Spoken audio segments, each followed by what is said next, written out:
নমস্কার সবাইকে, চলে আসলাম দীঘায়। যে আমরা স্নান করতে গেছিলাম, তো এই পাশের এই ঘাটটা থেকেই স্নান করতে নামা যাচ্ছিল, কারণ 10টা থেকে জোয়ার শুরু হয়ে যাচ্ছিল। তো ওই ঘাটে এত পাথর আছে না, পা হাত পা কেটে গেছে আমাদের আগের দিন। তো আমরা আজকে এই ঘাটে এসে গেছি।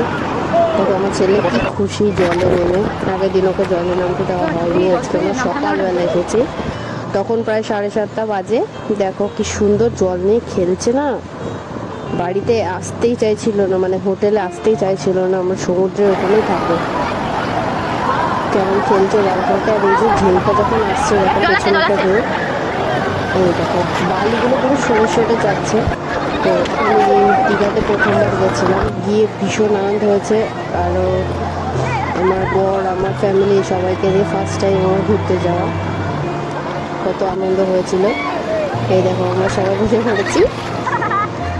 আমার বোন তো ক্যামেরা ধরতেই পারছিল না। দেখো আমার ছেলে কি দুষ্টু করছে। আমরা ঝিনুক ঘুরাচ্ছিলাম, তো এইভাবে আনন্দ করে কাটিয়ে দিলাম। টাটা।